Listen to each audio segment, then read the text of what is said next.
다양한 코너들이 있고 프로그램들이 있는데요. 그래서 여러분들에게 좀 전달해드리고 싶은 그런 프로그램을 소개하는 시간인데요. 시즌2로 돌아왔죠. 네. 평화방송 라디오 힘들 때 전화해. 그래서 지치고 힘들고 또 우울한 마음을 이렇게 편하게 나눌 수 있는 어떤 그런 상담소의 역할을 힘들 때 전화해가 하고 있는데요. 매주 월요일부터 금요일까지 밤 9시부터 10시까지. 네, 그래서 상담과 노래로 우리 마음을 위로해주는 그런 프로그램이에요. 힘들 때 전화해. 네, 근데 거기에 나오시는 분이 있잖아요. 있죠. 월요일 코너에 유능하신 분 계시죠. 저희 김재원 박사님. 네, 안녕하세요. 네, 안녕하세요. 안녕하세요, 선생님. 반갑습니다. 네, 선생님 되게 낯이 있고 저는 그 유튜브 프로그램에서 몇 번 뵀습니다. 아유, 감사합니다. 이렇게 처음에 긴장하고 왔는데 너무 재밌어가지고 여기서 같이 방송 보면서 그냥 계속 웃고 있었어요. 힘들 때 전화에는 어떻게 이렇게 나오시게 됐어요? 뭐 다 오늘 솔직하게 얘기하면 되는 거죠? 일단은 사실 제가 작년부터 이제 너무 달려가지고 좀 지쳐서 좀 쉬려는 타이밍이었어요. 하던 방송들도 좀 다 내려놓고 이러고 있었는데 이제 연락이 왔죠. 일단 너무 가깝더라고요. 저희 병원하고 여기가 너무 가깝고 걸어서 뭐 10분 안에 오는 거리니까요. 그리고 시간도 제가 딱 진료 끝나고 집에 가는 길에 들리면 되는 시간이고 그런 이유, 현실적인 이유가 있었고요. 더 큰 이유는 되게 마음 아픈 얘기인데 종교 때문에 오히려 더 상처받으신 분들 얘기를 많이 듣거든요. 네, 네가 신앙심이 약해서 그런 거다 라고 부모님한테 혼나고 병원 가지 말라는 얘기 많이 듣고 이런 얘기 되게 많이 듣는데 이 종교 방송에서 정신과에 대한 이야기를 터놓고 한다고? 라는 게 너무 끌렸어요. 네, 그래서 한번 와보게 됐습니다. 근데 보통 주로 어떤 사연들이 이렇게 선생님께 질문이 오는지도 궁금합니다. 가족분들과의 마찰, 혹은 뭐 가족분 사별, 회사분과의 마찰, 뭐 이런 것들 되게 다양하게 있었고요. 제일 기억에 남는 건 이것도 아까 제가 말씀드린 거랑 좀 연결되는 건데 이제 그 성전환 하신 분께서 연락 오신 적이 있었어요.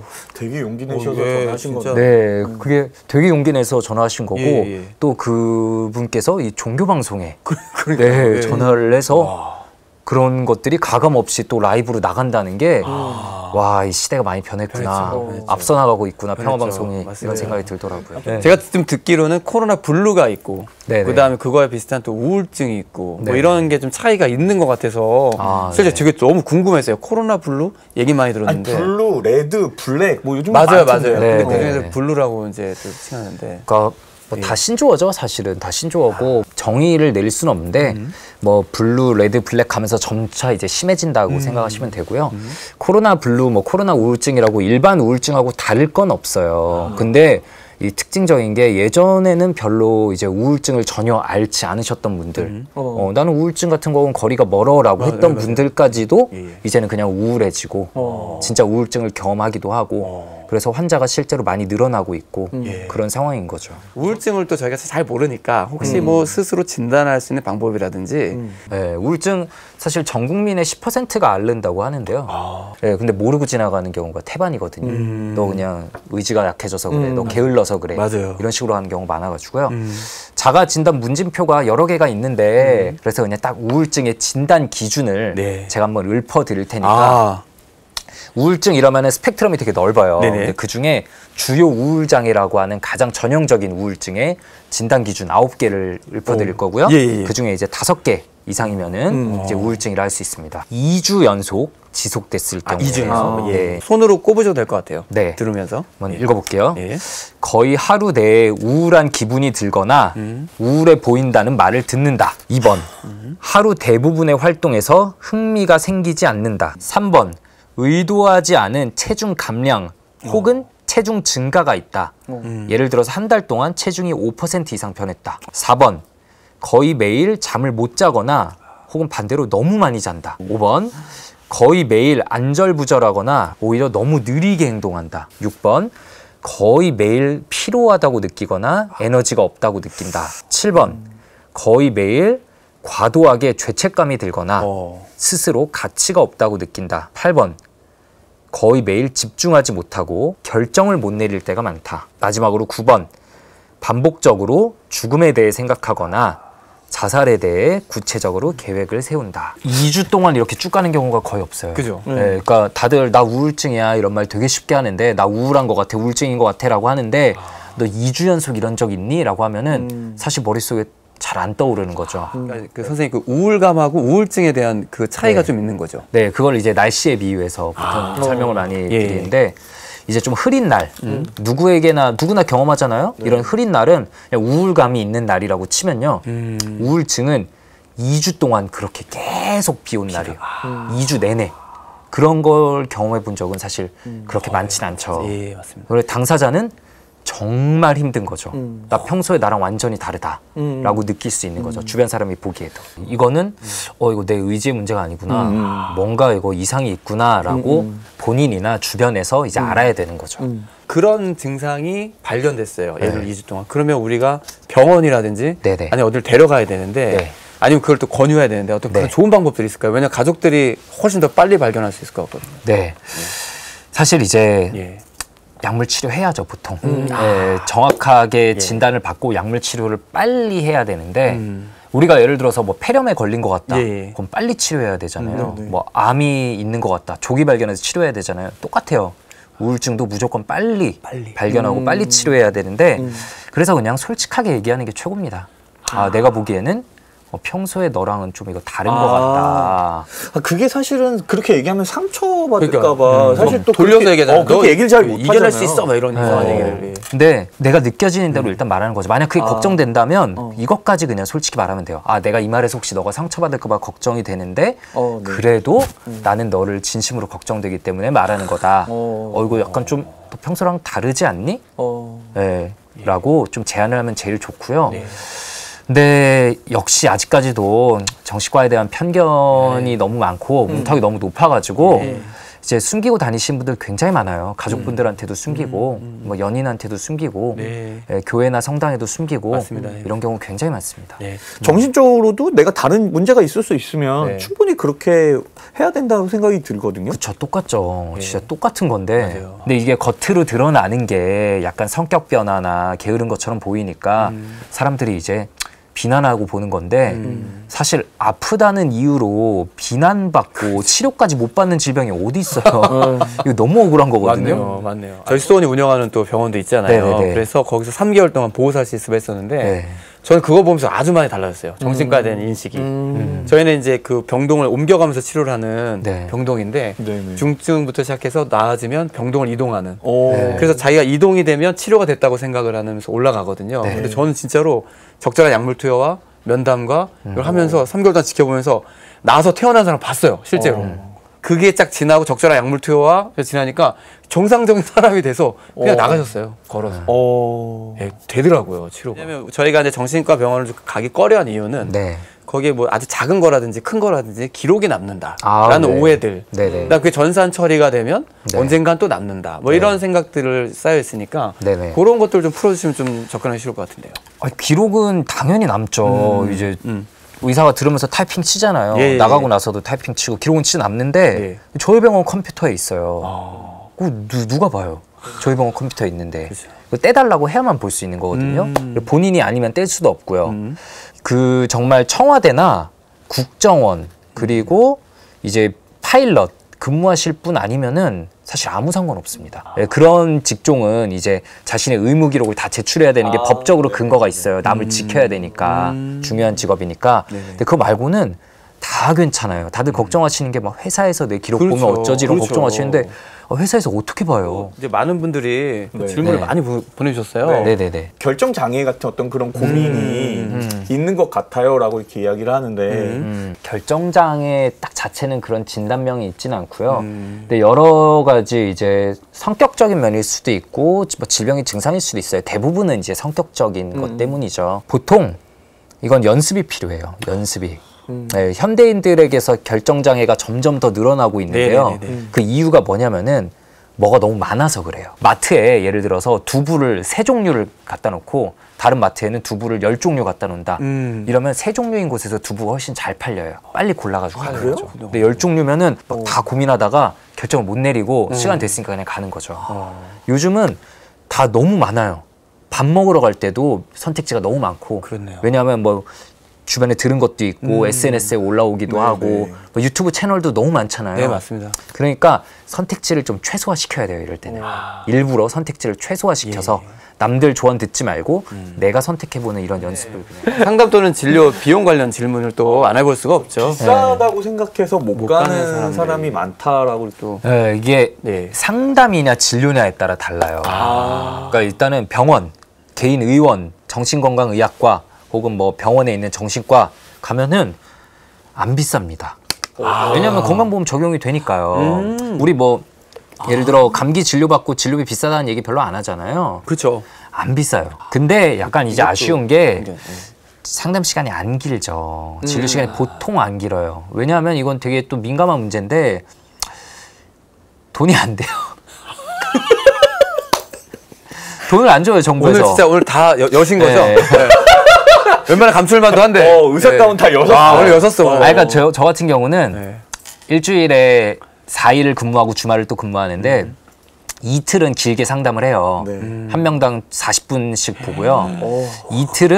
나머지 이틀은 좀 짧게 봅니다. 10분, 20분씩 봐요. 그러면은 둘이 똑같이 하루 종일 근무해도 그 수입이 차이가 너무 커요. 네. 그러니까 환자당으로 이렇게 나오나 보네. 네, 그러니까 사람 이상 짧게 진료 볼 수밖에 없는 거예요, 이게. 네. 그래서 사실 충분한 상담을 받으시려면 보통 상담소에 가야 되는 거죠. 근데 상담소에 가면 이제 비싸죠. 보통 1시간당 싸도 8만 원, 뭐 10만 원, 12만 원, 15만 원 이렇게 가니까. 그래가지고 사실은 그런 상담에도 보험이 적용된다면 제일 좋겠지만 뭐 국가 재정에 한계가 있으니까 그건 또 안 되고, 그래서 정신과 모든 질환, 뭐 우울증이든 강박증이든 어떤 질환이든 약물 치료와 상담 치료를 병행하는 게 제일 좋은 치료인데 그러려면은 돈이 좀 드는 게 현실이고요. 근데 정신과만 다니면서 적절한 상담 뭐 2, 30분 정도의 상담과 약물 치료한다. 그러면 정말 얼마 안 듭니다. 네. 사실 개인 의원들은 진료 환자 수 적은 곳 많아요. 그래서 잘 찾아보시면 그러면 그냥 찾아가는 상담하는 곳들이 있습니다. 네. 그래서 사실은 내가 좀 몸이 아프면 병원에 당연히 빨리 가야 되는 것처럼 내가 정신적으로도 뭐가 좀 불편하다 싶을 때에는 빨리 병원에 가는 게 가장 좋은 방법인 것 같고. 그럼요. 또 영적으로도 내 신앙에서도 사실 뭐가 좀 어려움이 있을 땐 시부님을 찾아가야 될 것 같고. 근데 사실 그게 누군가를 상담한다는 건 되게 좀 어려운 일이에요. 되게 아마 더 많이 겪으시니까. 그 신부님들한테도 그런 얘기 많이 물어보잖아요. 이제 고해소 들어와서 이런 막 얘기하면 사실 고해소에서 듣는 이야기들이 전부 다 나쁜 이야기들이지 뭐 좋은 이야기를 듣는 게 아니잖아요. 고해소를 쓰레기통이라고 얘기하는데 들어와서 이제 거의 다 버리고 가시는 곳이고 그게 나한테는 또 무거운 짐으로도 다가오잖아요. 근데 그런 어려움을 이렇게 막 어떤 식으로 선생님은 좀 푸세요? 선생님도. 저 일단은 퇴근하면 최대한 생각 안 합니다. 퇴근하는 순간부터는 그날 있었던 일들, 또 걱정되는 환자분들 최대한 생각을 안 해요. 옛날에는, 지금도 아직 뭐 초보지만 더 초보일 때는 생각을 많이 했어요. 이게 집에 가는 도중에도 생각나고 침대에 누워서도 나는 잠이 잘 오는데 그분은 오늘 잘 잘까 막 이런 고민도 되고 내가 아까 막 약 이렇게 썼어야 되나? 어떻게든 입원시켰어야 되나? 진짜 자살하면 어쩌지? 이런 생각을 많이 했었는데 언젠가부터 이제 깨달은 거죠. 이게 다 덧없구나. 내가 생각해봤자 아무런 소용이 없구나. 왜냐하면 다 이미 제 손을 떠난 거거든요. 그분들한테 달린 거죠. 이제 제 몫은 진료실에서 하는 걸로 끝난 거니까 생각이 들 때마다 이제 열심히 끊어냅니다. 이걸 연습 계속 하니까 요즘에는 진짜 생각 안 해요. 그리고 사실은 상담을 할 때는 선생님이 건강해야지 다른 사람들을 이렇게 돌볼 수 있잖아요. 맞아요. 우울해지고 힘든 상황이 되면 다른 사람을 또 어떻게 돌볼 수 있겠어요? 맞습니다. 이런 우울감이나 불안을 좀 벗어날 수 있는 어떤 그런 추천 방법이 있으실까요? 네. 건강한 종교는 무조건 도움이 됩니다. 건강한 종교는 무조건 도움이 되고요. 그리고 너무 이제 뻔한 얘기 할 수밖에 없어요. 당연히 운동, 사람들 적절히 만나는 거, 취미 생활이 있는 거, 이런 것들이 진짜 별거 아닌 것 같아도 그냥 이런 루틴을 지키는 게 되게 중요하고요. 루틴, 그러니까 딱 루틴 있는 삶이 사실 제일 중요한 것 같아요. 몇 시에 일어나고, 몇 시에 회사 가고, 몇 시에 퇴근해가지고, 몇 시에는 운동하고, 이렇게 사람의 삶이 규칙적으로 돌아가야지 사람이 정말 저는 기가 막히게 창조되었다고 느끼는 게 사람뿐만 아니라 지구에 있는 모든 생명체, 벌레에게도 있어요. 벌레에게도 다 생체시계라는 게 실제로 뇌에 들어 있어요. 네, 생체시계라는 게 있어가지고 24시간 주기로 지구의 자전 주기랑 똑같이 돌아가요. 그 생체시계가. 그러니까 해가 뜨고 지는 거에 따라서 돌아가는 거예요. 실제로 그렇게 돼 있어요. 그래서 루틴한 삶을 사는 사람들은 그냥 보통 정신질환에 걸릴 확률이 더 떨어지고요. 네, 루틴하지 못한 삶을 살면은 이제 뭔가 약간 호르몬 균형이 깨지기 시작하는 거죠. 근데 잠을 못 자고 이런 게 되게 중요한 거예요. 그렇죠. 근데 이제 코로나 시기에 이제 루틴한 게 많이 깨졌거든요. 재택근무하고 내일 출근 안 하고 집에 있으니까 오늘 좀 늦게까지 놀고 해도 되지 않을까 이렇게 되기도 하고 밖에 잘 안 나가니까 햇볕도 못 쬐고 이러면서 다 밸런스가 깨져가지고 우울증이 좀 늘어나고 있는 건데 그냥 밖에 나가시고 좀 많이 걷고 사람 만나는 게 너무 중요합니다. 루틴의 삶. 저는 그래서 오늘 유익한 정보를 너무 많이 들었는데 그 또 선생님께서 운영하시는 또 유튜브 채널을 보면 이 많은 유익한 정보를 더 잘 얻을 수 있잖아요. 그래서 선생님도 나오셨으니까. 그럼요. 선생님께서도 유튜브 채널도 간단히 소개해 주시면 도움이 될 것 같습니다. 이런 기회까지 주시네. 네, 오늘 보고 계신 분들은 꼭 다 구독해 주시고 구독, 좋아요, 알림 설정. 네, 선생님도 피할 수 없습니다. 네, 뇌부자들이라고 합니다. 뇌부자들이고요. 뇌부자들. 이 편견, 잘못된 생각 때문에 치료를 제대로 못 받거나 혹은 정말 힘들게 치료했는데 이제 다시 재발돼서 망가지시는 분들을 너무 많이 봤어요. 정신과 전공의로 일하면서 다들 너무 답답해가지고 막 너무 화나는 거예요, 이게 진짜. 그래서 그냥 정보를 최대한 퍼뜨리자. 라고 해서 뇌부자들 활동을 좀 시작을 했고요. 네, 4년째 이어나가고 있습니다. 부담 가질 필요 없이 가면 좋을 것 같고 뇌부자들이라고 하셨잖아요. 뇌부자들. 되게 좋아요. 제가 한번 들어가 봤거든요. 아, 진짜요? 정말 유익해요. 네, 유익한 거 많습니다. 저희가 재미는 없어요, 채널이. 재미는 없는데 유익은 하다. 유익한 건 많습니다. 얼핏 선생님 나오는 강의를 어디서 하나 봤는데 처음부터 얘기하시더라고요. 오늘 우리가 할 얘기는 재미가 없을 수도 있습니다. 아예 딱 깔고 얘기하시더라고요. 네, 어쩔 수 없어요, 이게. 아니 근데 오늘 이렇게 재밌게 이야기했었는데 그리고 그냥 뭐 웃고만 지나간 게 아니라 사실은 되게 의미 있는 것들을 우리가 좀 많이 담아낸 것 같아요. 월요일부터 금요일 밤 9시부터 10시까지 힘들 땐 전화해. CPBC 라디오고요. 채널이 105.3. 오늘 함께 해주신 정신건강의학과 김주용 선생님 감사합니다. 네, 감사합니다. 정말 감사합니다. 다음에 또 뵙겠습니다. 알겠습니다. 감사합니다.